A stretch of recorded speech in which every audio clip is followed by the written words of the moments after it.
Welcome प्यारे बच्चों। Engineers gateway के यूट्यूब प्लेटफॉर्म पर मैं ललित राठी आपका हर बार की तरह स्वागत करता हूं।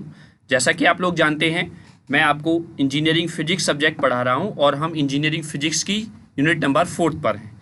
जैसा कि आप लोग जानते हैं, यूनिट नंबर 4 जो है वो हमारे 2 चैप्टर में डिवाइडेड है। फर्स्ट था आपका फाइबर ऑप्टिक्स और सेकेंड है आपका लेज़र। तो लेज़र हमने स्टार्ट कर दिया है। फाइबर ऑप्टिक्स के सारे टॉपिक के साथ साथ न्यूमेरिकल की वीडियो भी आपको अवेलेबल हो गई है। ठीक है, तो हम लेज़र वाले चैप्टर को कवर अप कर रहे हैं। तो इससे पहली वीडियो में हमने लेज़र के बारे में आपको बता दिया है कि लेज़र क्या होता है, उसके बारे में सारी इंफॉर्मेशंस मैंने आपको प्रोवाइड कराने की कोशिश की थी। आज हम लेज़र से रिलेटेड जो टर्मिनोलॉजीज़ यूज़ होती हैं, जिनका बहुत इंपॉर्टेंट रोल है लेज़र को आगे समझने के लिए, और साथ के साथ 3 लेवल लेज़र क्या होता है, 4 लेवल लेज़र क्या होता है, उनकी वर्किंग को आज हम यहाँ पर कवर अप करने वाले हैं। ठीक है, तो चलिए स्टार्ट करते हैं आज का अपना टॉपिक। तो सबसे पहली जो टर्मिनोलॉजी है वो है आपकी पॉपुलेशन इन्वर्जन। चूंकि हमें लेज़र अचीव करने के लिए या लेज़र बीम को अचीव करने के लिए हमें स्टिमुलेटेड एमिशन की ज़रूरत होती है, जैसा कि आपने प्रीवियस वीडियो में देखा था। तो अगर हमें स्टिमुलेटेड एमिशन चाहिए तो उसके लिए पॉपुलेशन का इन्वर्जन कराना बहुत ज़रूरी है। तो सबसे पहले देखते हैं पॉपुलेशन इन्वर्जन जो टर्मिनोलॉजी है वो क्या कहती है। A population inversion is a condition of the laser medium where a system consisting of a group of molecules or atoms exits in a higher excited state. ठीक है, यानी कि पॉपुलेशन इन्वर्जन एक ऐसी कंडीशन है लेजर मीडियम की जहां पर आपके ग्रुप ऑफ मॉलिक्यूल्स या एटम्स हायर एनर्जी स्टेट पर जो एक्साइटेड स्टेट होती है with more quantum system than that of the lower energy state of a laser transition. यानी कि लेजर ट्रांजिशन के लिए हायर एनर्जी स्टेट पर नंबर ऑफ एटम्स या मॉलिक्यूल्स ग्रेटर होने चाहिए compare to the lower energy state. ठीक है, that means the number of atoms present in the excited state or higher energy state is greater than the number of atoms present in the ground state or lower energy state is called the population inversion। क्योंकि आपका जब atom हमारा starting की situation में होता है, जैसा कि हमने पीछे पढ़ा था एब्जॉर्प्शन ऑफ रेडिएशन में, तो वहां पर आपका एटम ग्राउंड स्टेट पर होता है। तो उस ग्राउंड स्टेट के एटम को हमें हायर करना है, यानी कि उसको ट्रांसफर करना है अपर एनर्जी स्टेट पर, और वहां पर पॉपुलेशन आपको हाई करनी है। यही आपका पॉपुलेशन इन्वर्जन कहलाता है।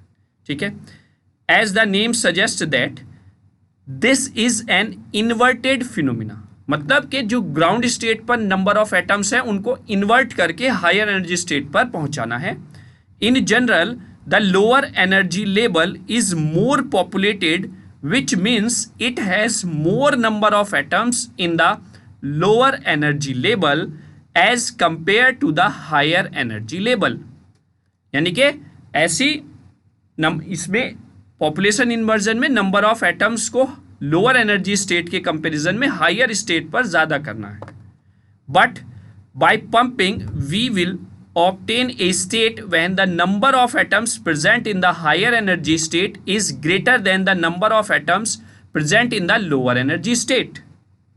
ठीक है, यानी कि जनरल फॉर्म में आपके लोअर एनर्जी स्टेट पर मॉलिक्यूल की पॉपुलेशन ज़्यादा होती है compare to the higher energy state, लेकिन हमें पंपिंग की हेल्प से, जिसको हमने पीछे की वीडियो में पढ़ा था एब्जॉर्प्शन ऑफ रेडिएशन, तो हमें पंपिंग करा के अपने नंबर ऑफ एटम्स जो ग्राउंड स्टेट पर ज़्यादा हैं उनकी पॉपुलेशन को इन्वर्ट करना है और हायर एनर्जी स्टेट पर ज़्यादा बनानी है as compare to the lower energy state. ठीक है, क्लियर? तो आई होप पॉपुलेशन इन्वर्जन आपको क्लियर हो रहा होगा। चलिए अब इसका थोड़ा सा फिनोमिना समझते हैं आगे क्या है। हमने मान लिया let us consider 2 level energy system जिसमें E1 एनर्जी लेवल है और E2 एनर्जी लेवल है, एज सोन इन फिगर। हम यहाँ पर एक फिगर बना लेते हैं कुछ इस तरीके से। अगर आपको मैं यहाँ पर दिखाऊं, इस तरीके से हमारे पास एक E1 एनर्जी लेवल है और एक E2 एनर्जी लेवल है। Okay, Further, let N1 and N2 be the populations, that means several atoms per unit volume of the energy level E1 and E2 respectively. यानी कि यहाँ पे नंबर ऑफ एटम्स N1 है, यहाँ पर number of atoms N2 हैं. However, Boltzmann distribution gives the population of an energy level E at temperature T as, यानी कि अगर बोल्ट्जमैन डिस्ट्रीब्यूशन लॉ को हम देखें तो Ni equals to N nought e to the power small e to the power energy level E upon KT. ठीक है, ये हो जाता है. वेयर N नॉट क्या है? The population of the lower level और ग्राउंड स्टेट, एंड K जो है बोल्ट्जमैन कांस्टेंट है, ये आप जानते ही हैं. ठीक है, दस from the above relation the population of energy level E1 and E2 are. अब अगर हम पॉपुलेशन देखें E1 और E2 की तो उस सिचुएशन में क्या हो जाएगा? Number of atoms N1 equals to जो E1 एनर्जी लेवल पर हैं N nought e to the power E1 upon KT, और सिमिलरली N2 क्या हो जाएगा? N nought e to the power E2 upon KT. और अगर हम दोनों का रेशो फाइंड आउट करें तो N2 upon N1 equals to N nought से N नॉट कैंसिल आउट हो जाएगा जब हम दोनों को डिवाइड करेंगे. Then we get e to the power E2 minus E1 upon KT. ठीक है, क्लियर हुआ? तो ये एक रिलेशन आ गया पॉपुलेशन इन्वर्जन में, ground state or higher energy state की पॉपुलेशन में. ठीक है, एट नॉर्मल कंडीशन क्या होता है कि N1 greater than N2. This implies that the population in the ground state or lower state is always greater than the population in the excited state or higher energy state. यानी कि normal condition में क्या होता है कि starting में number of atoms आपके ज़्यादा होंगे ग्राउंड स्टेट पर. कुछ इस तरीके से आपका रेशो रहता है, जैसे यहाँ पर हमारे नंबर ऑफ एटम्स हैं और ये यहाँ पर कम है.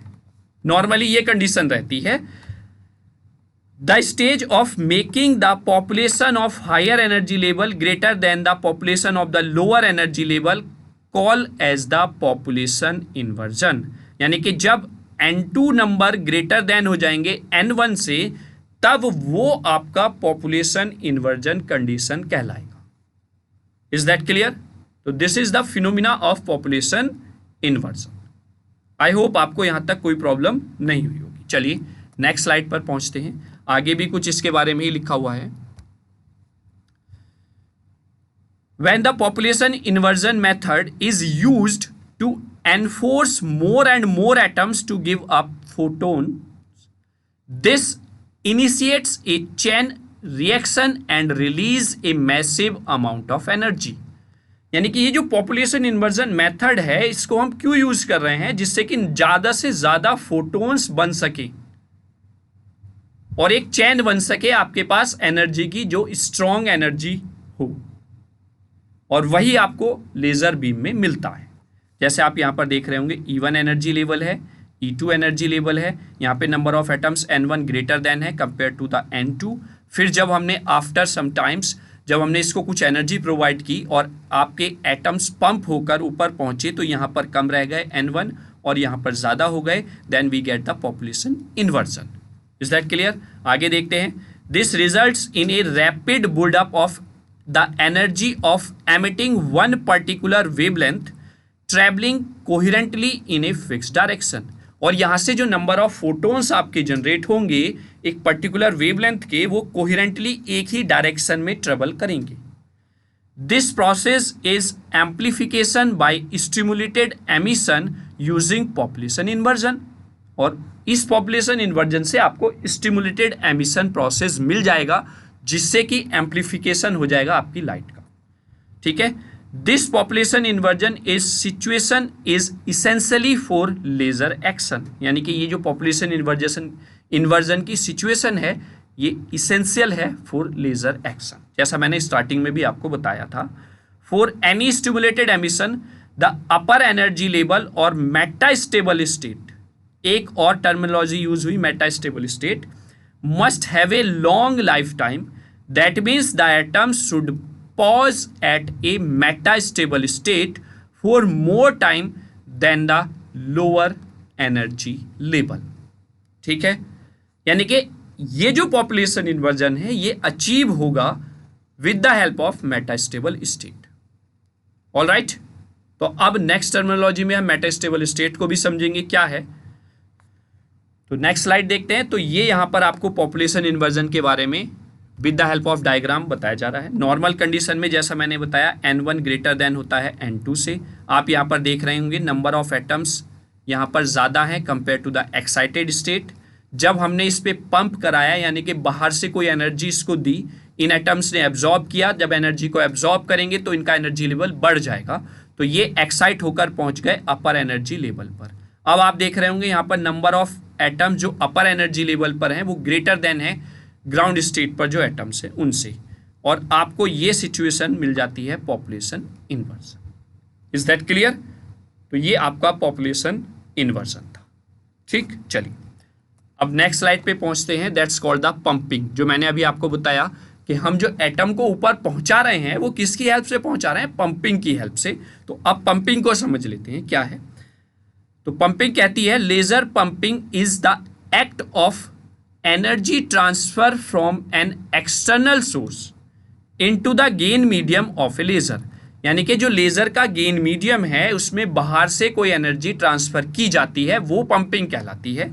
The energy is absorbed in the medium producing excited state in its atom. ठीक है, तो यानी कि वो एनर्जी जो आपने बाहर से प्रोवाइड की उसको एब्जॉर्ब कर लेते हैं आपके atoms. When the number of particle in one excited state exceed the number of particles in the ground state or less excited state, population inversion is achieved. यानी कि इस एनर्जी को एब्जॉर्ब करने के बाद आपके पार्टिकल कहाँ पर पहुंच जाते हैं? हायर एनर्जी स्टेट पर, ग्राउंड स्टेट को छोड़ के, तब आपका पॉपुलेशन इन्वर्जन अचीव होता है। In this condition the mechanism of situated emission can take place and the medium can act as a laser or an optical amplifier। ठीक है, यानी कि अब जो आपका स्टिमुलेटेड एमिशन यहां पर मिला है वो मीडियम एक्ट करेगा एज ए लेजर या फिर an optical amplifier. Then the pump power must be higher than the lasing threshold of the laser. जो पंप पावर होगी वो हायर होगी compare to the threshold of the laser, जो आपकी laser वहां से मिल रहा है, laser light. The pumping energy is usually provided in the form of light or electric current, but more exotic source have been used such as chemical और nuclear reactions. यानी कि जो आप बाहर से एनर्जी प्रोवाइड करा रहे हैं वो एनर्जी लाइट की फॉर्म में भी हो सकती है, इलेक्ट्रिक करंट की फॉर्म में भी हो सकती है, लेकिन उससे भी बेस्ट है कि आप केमिकली रिएक्शन कराएं या न्यूक्लियर रिएक्शन कराएं, तब आप एनर्जी प्रोवाइड कराएं। Is that clear? तो ये आपके टाइप्स ऑफ पंपिंग में आ जाते हैं। तो आगे हम देखते हैं टाइप्स ऑफ पंपिंग में कौन कौन से होते हैं। तो अगर मैं एक लाइन में बोलूं पंपिंग क्या है, तो pumping is the process to achieve the population inversion. यानी कि जो पॉपुलेशन इन्वर्जन एक इंपॉर्टेंट पार्ट है उसको भी अचीव करने में पंपिंग आपकी हेल्प करता है। और अभी हमने पंपिंग को पढ़ते हुए पॉपुलेशन इन्वर्जन को पढ़ते टाइम एक टर्मिनोलॉजी और यूज की थी, मेटास्टेबल स्टेट, उसको भी देखेंगे आगे।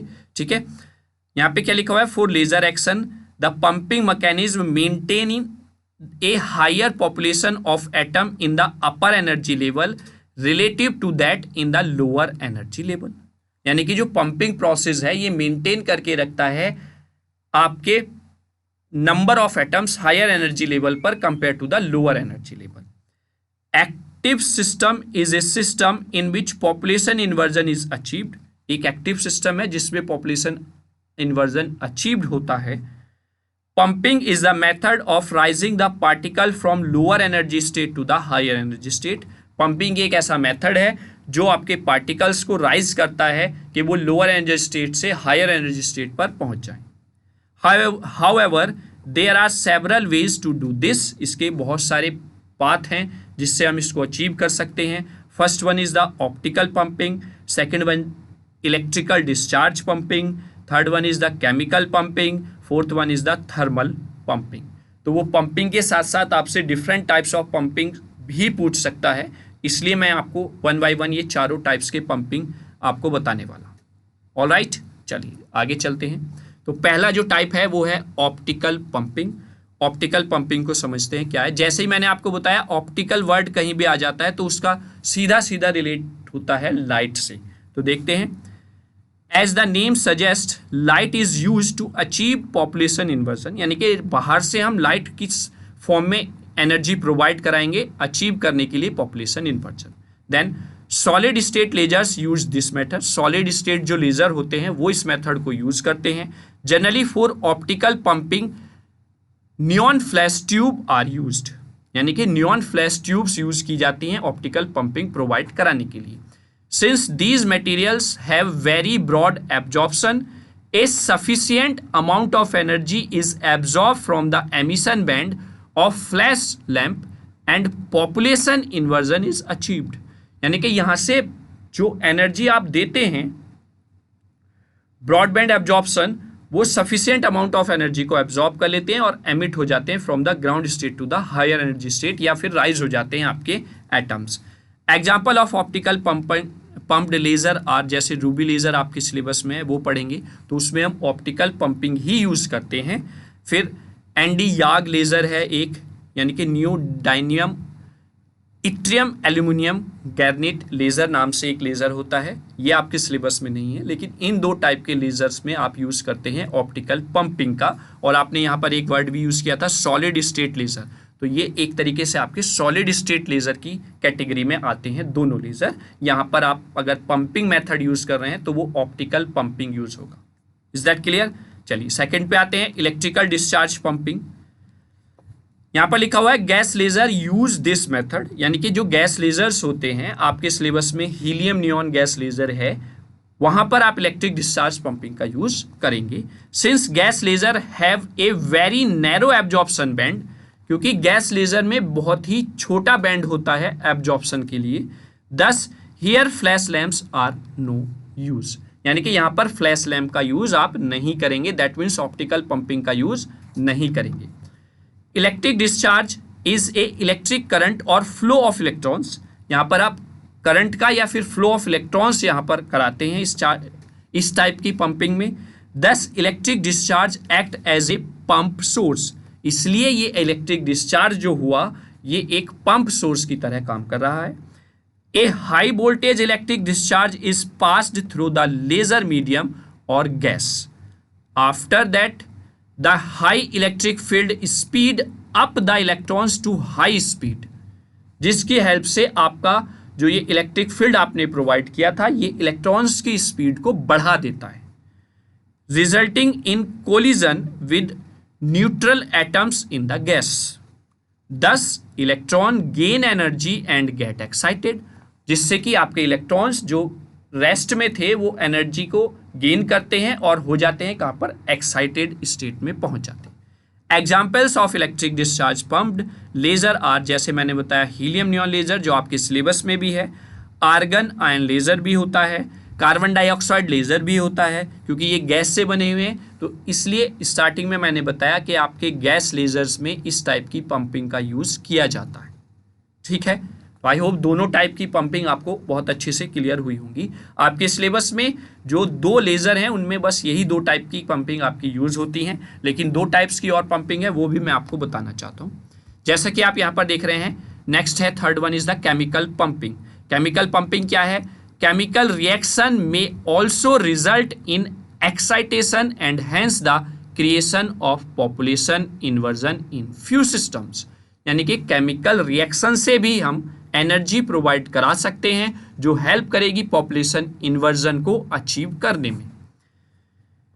लिखा हुआ है आगे, एन एटम और molecule produce through some chemical reactions, if they remain excited at the time of production then it is the source of pumping, यानी कि केमिकल रिएक्शन से अगर हम अपने एटम्स को एक्साइट कराते हैं और उनको हायर एनर्जी स्टेट पर पहुंचा देते हैं तो हमें एक सोर्स ऑफ पंपिंग मिल जाता है। फॉर एग्जाम्पल जैसे हमने देखा यहाँ पर हाइड्रोजन को F2 के साथ हमने किया तो then we get 2HF। In this chemical reaction hydrogen and fluorine molecules are chemically react, दोनों ने आपस में रिएक्ट किया। These molecules combine to produce the hydrogen fluoride molecules in an excited state, और इन्होंने आपस में रिएक्ट करके एक एनर्जी प्रोड्यूस की जिसकी हेल्प से हम मॉलिक्यूल्स को अपने एक्साइट करके हायर एनर्जी स्टेट पर पहुंचा सकते। Is that clear? चलिए अब लास्ट टाइप की जो पंपिंग है वो है थर्मल पंपिंग। थर्मल पंपिंग क्या कहती है? In some cases we can achieve population inversion by heating the laser medium. जैसे आपने थर्मल हीटिंग प्रोसेस पढ़ा है, भाई आप किसी चीज़ को गर्म करते हैं तो मॉलिक्यूल्स एनर्जी को एब्जॉर्ब कर लेते हैं और उनका एनर्जी लेवल बढ़ जाता है। तो वैसे ही थर्मल पंपिंग में हम हीट देते हैं लेज़र मीडियम को और उसमें जो भी एटम्स ग्राउंड स्टेट पर हैं वो एनर्जी को एब्जॉर्ब करते हैं और एक्साइट होकर हायर एनर्जी पर पहुंच जाते हैं। Heat acts as the pump source in the thermal pumping, और थर्मल पंपिंग में जो हीट आप प्रोवाइड करा रहे हैं वही आपका जो है पंपिंग सोर्स की तरह यूज़ किया जाता है। तो ये आपका थर्मल पंपिंग था। तो अब तक हमने पॉपुलेशन इन्वर्जन क्या होता है उसको बहुत अच्छे से समझा है। फिर हमने पंपिंग क्या होती है जो अचीव कराती है आपके पॉपुलेशन इन्वर्जन को, यानी कि आपके एटम्स को हायर एनर्जी स्टेट पर पहुंचाने का काम करती है, वो हमने देखा। टाइप्स ऑफ पंपिंग कौन कौन सी हम यूज़ करते हैं वो हमने यहाँ पर देख लिया। ठीक है, चलिए अब आगे देखते हैं नेक्स्ट स्लाइड पर। नेक्स्ट पर है आपकी थर्ड जो टर्मिनोलॉजी है मेटास्टेबल स्टेट, जो एक अहम रोल निभाती है आपका पॉपुलेशन इन्वर्जन को अचीव करने में। उसको देखते हैं क्या कहती है। An atom can be excited to the higher energy level by supplying energy to it. जैसे कि हम पंपिंग की हेल्प से एनर्जी सप्लाई करेंगे तो आपके एटम्स एक्साइटेड स्टेट पर पहुंच जाएंगे। Normally excited atoms have short life time and release their energy in the matter of, ये है आपका 10⁻⁻⁹ होता है या फिर 10⁻⁸ सेकेंड होता है। ठीक है, थ्रू स्पॉन्टेनियस एमिशन, और वहां पर जो आपका एमिशन होता है वो स्पॉन्टेनियस एमिशन हो जाता है। मतलब आप अंदाजा लगा सकते हैं कि आपका इलेक्ट्रॉन ग्राउंड स्टेट से हायर एनर्जी स्टेट पर पहुंचा और केवल वहां पर 10⁻⁸ सेकेंड तक स्टे कर रहा है और नीचे आ जाता है। तो जो एनर्जी उसने एब्जॉर्ब की वही रिलीज करेगा, और यहाँ से जो आपको स्टिमुलेटेड एमिशन नहीं मिल पाएगा वो आपका स्पॉन्टेनियस एमिशन होगा। ठीक है, it means that atom do not stay long enough at the excited state to be stimulated. ठीक है, जबकि हमें स्टिमुलेटेड एमिशन के लिए क्या चाहिए कि हमारा एटम थोड़े ज़्यादा समय के लिए वहाँ पर रुके जिससे कि इकट्ठे हो सकें एटम हायर एनर्जी स्टेट पर, है ना। As a result, even though the pumping agent continuously rise the atom to the excited level, they undergo spontaneous transition and rapidly return to the lower energy level. लेकिन होता क्या है कि वो जल्दी जल्दी नीचे आते रहते हैं और spontaneous transition वहाँ पर आपको मिल जाता है। Population inversion cannot be established under such circumstances. In circumstances में आपको population inversion नहीं मिल पाएगा कभी भी। Then, in order to establish the condition of population inversion, the excited atoms are required to wait at the upper energy level till a large number of atoms accumulate at that level. Population inversion को achieve करने के लिए वही condition है कि आपका atom को या इलेक्ट्रॉन को वेट करना होगा अपर एनर्जी लेवल पर, जिससे कि वहां पर नंबर ऑफ एटम्स बहुत ज़्यादा इकट्ठे हो सकें। In other words, it is necessary that the excited state has a longer lifetime. इसका सीधा सीधा मतलब ये है कि एक्साइटेड स्टेट पर आपके एटम्स के रुकने का समय ज़्यादा होना चाहिए, तभी आप पॉपुलेशन इन्वर्जन को अचीव कर सकते हैं। ठीक है, चलिए आगे क्या लिखा हुआ है। A metastable state is such a state, metastable state एक ऐसी स्टेट है because of restriction imposed by conservation of angular momentum. An electron excited to the metastable state cannot return to the ground state by emitting a photon. यानी कि metastable state एक ऐसी state है जो population inversion को achieve करने में help करती है, जहां पर आपके एटम्स ग्राउंड स्टेट पर बहुत जल्दी से रिटर्न नहीं होकर आते, as it is generally expected to do. Such a state which single photon emission is impossible has an unusually long time and is called the metastable state.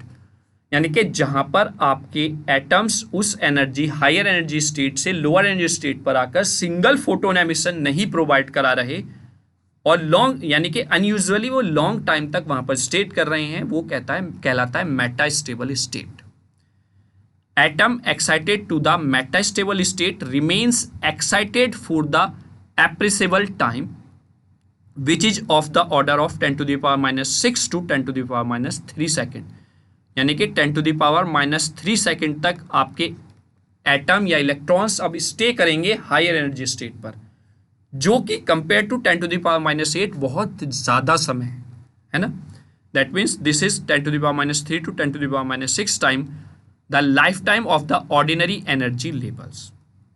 Therefore, the metastable state allow accumulation of large number of excited atoms at that level. The metastable state population can exceed the population at lower level and establish the condition of population inversion in the Lissig medium. यानी कि अब आप बता सकते हैं कि metastable state पर जब आपके atoms 10 to the power minus 3 second तक स्टे कर रहे हैं तो वहां पर आपके एटम्स इकट्ठा होना स्टार्ट हो गए हैं और वहां पर आपके एटम्स की पॉपुलेशन बढ़ गई है. That means you can achieve the population inversion with the help of the metastable state. Alright, चलिए, दैट मीन्स हम लास्ट में कह सकते हैं it would be impossible to create the state of the population inversion without a metastable state. यानी कि without metastable state population inversion achieve करना impossible है. Metastable state can be readily obtained in a crystal system containing impurity atoms. These levels lie in the forbidden band gap of the host crystal. जो host crystal है उसके forbidden energy band gap जो होता है उसमें आपके लाई करते हैं. Population inversion rapidly takes place as the lifetime of these levels are larger. यानी कि इन फॉरबिडन एनर्जी लेवल पर अगर एक एनर्जी लेवल ऐसा हो जहां पर लाइफ टाइम आपके एटम्स का ज़्यादा हो तब हम and secondly there is no competition in the filling these levels as they are localized level, है ना. तो तब आपको पॉपुलेशन इन्वर्जन मिल सकता है.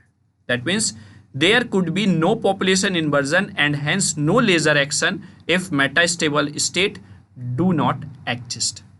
Simple is that कि अगर metastable state नहीं है तो population inversion नहीं होगा और population inversion नहीं होगा तो laser action achieve नहीं किया जा सकता. Is that clear? तो metastable state भी आप लोगों को क्लियर हुआ होगा.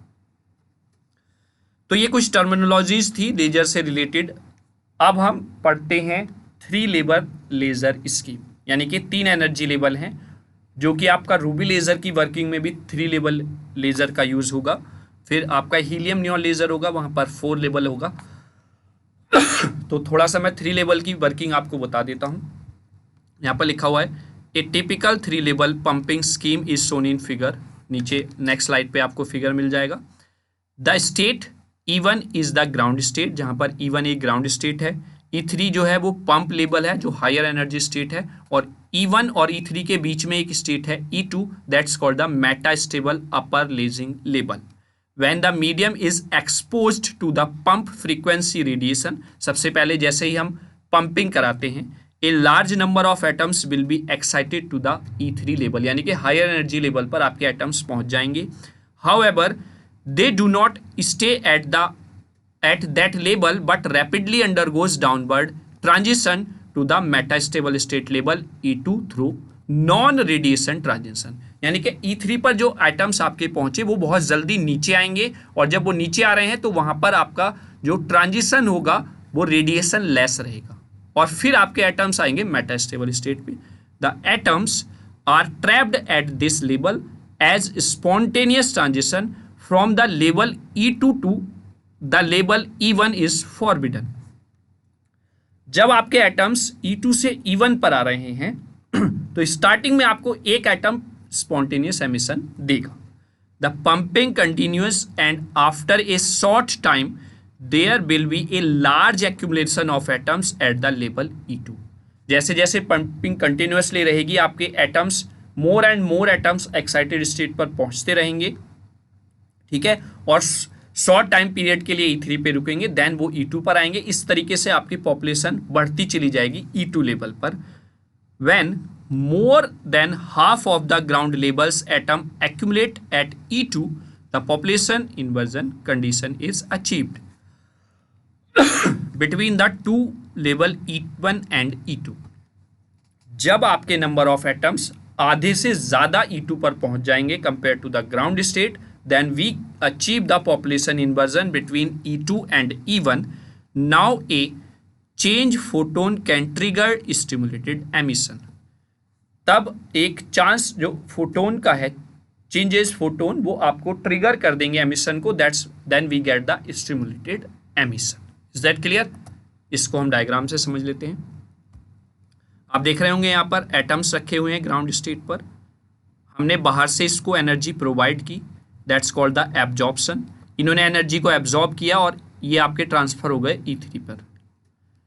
शॉर्ट टाइम पीरियड के लिए यहाँ पर रुकते हैं और ये इकट्ठा होना स्टार्ट हो जाते हैं E2 पर, क्योंकि E2 एक मेटास्टेबल स्टेट है और यहाँ पर लॉन्गर लाइफ टाइम है एटम्स के लिए. जब ये एटम्स E3 से E2 पर आ रहे हैं तो ये रेडिएशन लेस एमिशन होगा, यानी कि इतने रैपिडली ये E2 पर पहुँचते हैं कि यहाँ से वो अपनी एनर्जी को लॉस नहीं कर पाते ज़्यादा. देन स्टार्टिंग में आपके जब एटम नीचे आएगा एक, then you achieve the spontaneous emission, क्योंकि स्टार्टिंग में एक फोटोन जब पहला आएगा तो वो स्पॉन्टेनियस एमिशन ही प्रोवाइड कराएगा. जब ये स्पॉन्टेनियस एमिटेड फोटोन आपका अगले वाले जब एटम नीचे आएगा और उस फोटोन से टकराएगा, then we achieve the stimulated emission, यानी कि यहाँ पर मल्टीपल ऑफ फोटोन्स जनरेट होना स्टार्ट हो जाएंगे between the E2 and E1 and we achieve the stimulated emission. Is that clear? चलिए अब देखते हैं 4 लेवल लेजर स्कीम क्या कहती है. बस इसमें एक एनर्जी लेवल आपका बढ़ जाएगा, वो देख लेते हैं क्या है. पूरा प्रोसेस वही रहेगा. पहले आप पंप कराएंगे, हायर सबसे टॉप वाले पे पहुंचेंगे एटम्स, फिर वो अपनी एनर्जी लॉस करेंगे, नीचे वाले स्टेट पर आएंगे, फिर उससे दूसरे स्टेट पर आएंगे और आपको एमिशन मिलेगा. इसी तरीके से प्रोसेस रहेगा, बस यहाँ पर एक लेवल बढ़ जाएगा. A typical 4 level pumping scheme is shown in the figure below. Next slide पर हम देखेंगे. The level E1 is a ground state. E4 is the pumping level जहाँ पर हमको एटम को पहुँचाना है. E3 यहाँ पर मेटास्टेबल है, अपर लेजिंग लेवल है, और E2 जो है वो लोअर लेजिंग लेवल रहेगा. E2, E3 एंड E4 इनको हम एक्साइटेड स्टेट लेवल बोलेंगे, क्योंकि E1 जो है वो आपका E1 जो है वो ग्राउंड स्टेट है. ठीक है. When light of pump frequency nu is incident on a lasing medium, the active centers are rapidly excited from the ground state to the pumping level E4. वही प्रोसेस है. हमने बाहर से कुछ एनर्जी प्रोवाइड की, उनको एब्जॉर्ब किया और उनका लेवल बढ़ा और वो पंप होकर E4 पे पहुंच गए. जहाँ पर उनका टाइम बहुत शॉर्ट है, दैट मीन्स 10⁻⁸ है, तो the atom stay at the E4 level for only about 10⁻⁸ second and quickly drop down to the metastable state level E3, और बहुत जल्दी ही वो नीचे आ जाते हैं ड्रॉप होकर E3 पर. As spontaneous transition from the level E3 to level E2 can not take place. That means transition जो है वो वहां पर आपको स्पॉन्टेनियस ट्रांजिशन मिलेगा. The atoms get trapped at the level E3. The population at the level E3 grow rapidly. The level E2 is well above the ground well above the ground level such that E2 minus E1 greater than KT. अच्छा, इसका कहने का मतलब ये है कि आपके यहाँ पर अगर हम देखें, मैं थोड़ा सा आपको डायग्राम की हेल्प से बताना चाहता हूँ. ये E1 एनर्जी लेवल है, E2 है, E3 है और E4 है. E1 पे ज़्यादा नंबर ऑफ एटम्स हैं, हमने एब्जॉर्ब कराई बाहर से इसको एनर्जी, तो ये एक्साइट होकर आपके E4 पे पहुँच गए. यहाँ पर लाइफ टाइम बहुत कम है, इसलिए यहाँ पर आपका नीचे आएंगे और यहाँ पर एक ट्रांजिशन मिल जाएगी नॉन रेडिएशन ट्रांजिशन, यानी कि यहाँ पर कोई भी एमिशन नहीं होगा जिस तरीके से 3 एनर्जी लेवल पे था। अब आप देख रहे होंगे E3 और E2 के बीच में पॉपुलेशन का इन्वर्जन हुआ है, ठीक है, क्योंकि E3 पर नंबर ऑफ एटम्स ग्रेटर हैं as compare to E2, that means the population inversion achieve between E3 and E2। यही चीज है यहाँ पर, आगे बड़े वाले डायग्राम में इसको समझेंगे। Therefore at normal temperature atoms can not jump to the E2 from E1 on the strength of the thermal energy. मतलब कहने का ये नहीं है कि E1 से E2 पर जंप कर जाएंगे, क्योंकि हमने इतनी एनर्जी प्रोवाइड की है कि वो डायरेक्ट E4 पे पहुंचे, है ना। As a result the level E2 is virtually empty, therefore population inversion is attained between the level E3 and E2, जो मैंने अभी आपको डायग्राम में समझाया। A change photon of energy यानी कि एच न्यू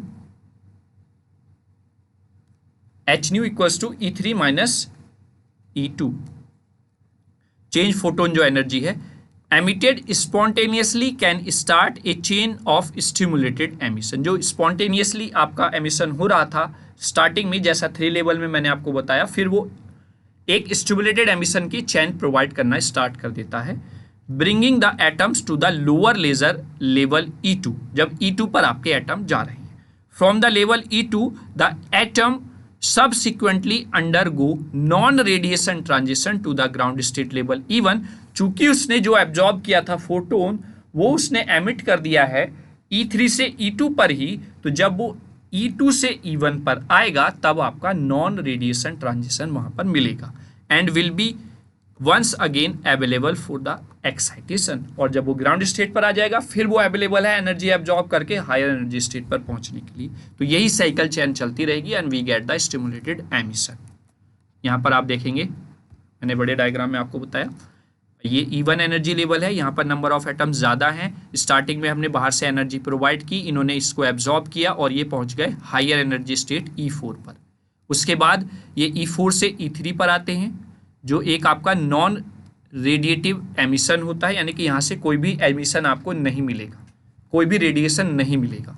देन जब E3 पर नंबर ऑफ एटम्स E2 के कंपेरिजन में ज़्यादा हो गए हैं, that means we achieve the population inversion between these 2 levels. जब पहला एटम नीचे आएगा then we get the spontaneous emission. फिर जब कंटिन्यूसली जो इकट्ठा हुए थे एटम्स वो धीरे धीरे नीचे आना स्टार्ट करेंगे पॉपुलेशन इन्वर्जन में, देन ये इससे टकराएगा, स्ट्राइक करेगा और आपको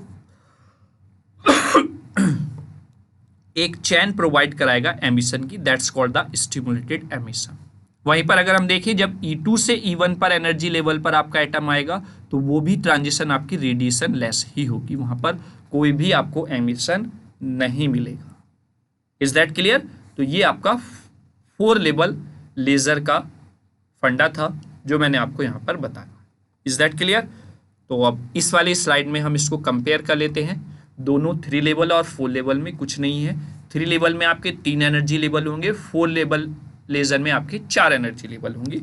यहाँ से आप देख रहे होंगे यहाँ पर 3 लेवल हैं, 1, 2 और 3।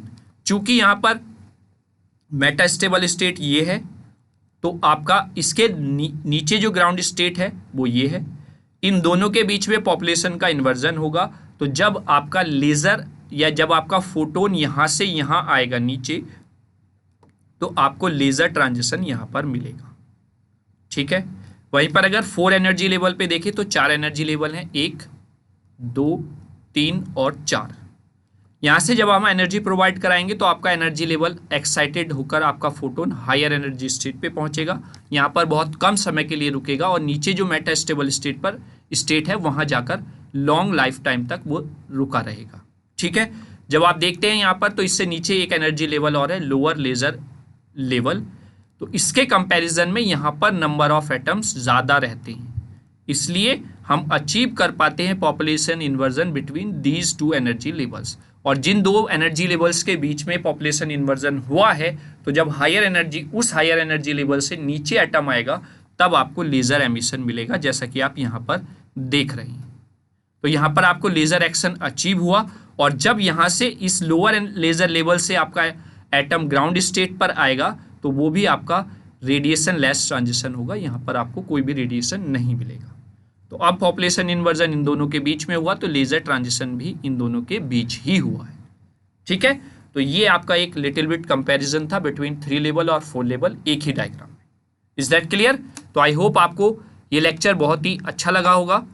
ठीक, तो आज हमने अपने लेक्चर में जो महत्वपूर्ण टर्मिनोलॉजीज थी लेजर से रिलेटेड वो हमने यहाँ पर कवर अप की। 3 लेवल लेजर का स्कीम पढ़ी हमने, 4 लेवल स्कीम पढ़ी और आपको क्लियर हो गई होगी। 3 लेवल और 4 लेवल अगर आपके समझ में आ गई हैं तो जो नेक्स्ट और लास्ट वीडियो होगी थ्योरेटिकल इस चैप्टर की भी, लेज़र की टाइप्स ऑफ लेज़र, वो आपको कोई भी प्रॉब्लम नहीं होगी क्योंकि आपको वहाँ पर 2 टाइप के लेज़र पढ़ने हैं, हीलियम नियॉन लेज़र और ruby laser. Ruby laser 3 level laser scheme पे काम करता है, helium neon laser 4 level laser की स्कीम पर काम करता है। Working same as it is ऐसे ही रहेगी, बस आपका थोड़ा सा कॉन्सेप्ट चेंज हो जाएगा क्योंकि वो टाइप ऑफ लेज़र है, जिस हिसाब से उस लेज़र को बनाया गया है वही एटम्स, वही आयंस उसके काम करने के लिए बाध्य रहेंगे और जिससे कि आपको स्टिमुलेटेड एमिशन अचीव होगा। ठीक है, तो लेक्चर आपको कैसा लगा उसके लिए आप कमेंट जरूर करिए। अगर अच्छा लगा है तो आप ज़रूर लाइक कर दीजिए सेशन को, और अगर अभी तक आपने फ्रेंड्स के साथ शेयर नहीं किया है तो ज़्यादा से ज़्यादा अपने फ्रेंड्स तक शेयर कर दीजिए हमारे चैनल को, जिससे कि ज़्यादा से ज़्यादा स्टूडेंट्स इस चीज़ का लाभ उठा सकें। ठीक है, अगर चैनल को सब्सक्राइब नहीं किया है तो चैनल को सब्सक्राइब भी कर लें और बेल आइकन भी प्रेस कर ले, जिससे कि नोटिफिकेशन टाइम टू टाइम मिलते रहे। साथ ही मैं बता देता हूं कि टेलीग्राम चैनल को अगर आपने अभी तक भी ज्वाइन नहीं किया है तो प्लीज़ आप टेलीग्राम चैनल को भी ज्वाइन कर लीजिए, जिससे कि आपको जो भी यहाँ पर हम लिखते हैं पीपीटी पर वो एज इट इज़ आपको पीडीएफ की फॉर्म में नोट्स मिल सके। ठीक है, चलिए इंजीनियर्स गेटवे पर ऐसे ही विश्वास बनाए रखिए और ज़्यादा से ज़्यादा अपने इस इंजीनियर्स गेटवे के परिवार को ब्रॉड कीजिए, उसके लिए आप ज़्यादा से ज़्यादा शेयर करें। ठीक है, और अगर कोई भी सजेशन, कोई भी कमेंट हो, कोई भी बात हो तो आप कमेंट बॉक्स में ज़रूर मेंशन कीजिए। Thank you so much. आगे मिलते हैं अपने नेक्स्ट टॉपिक के साथ, तब तक आप किसी भी तरीके का किसी भी वीडियो से संबंधित कोई भी डाउट हो कमेंट बॉक्स में आप बेहिचक लिख दीजिए, आपका रिप्लाई वहाँ पर ज़रूर होगा और आपके उस प्रॉब्लम का सॉल्यूशन ज़रूर किया जाएगा। Thank you so much. जय हिंद, जय भारत।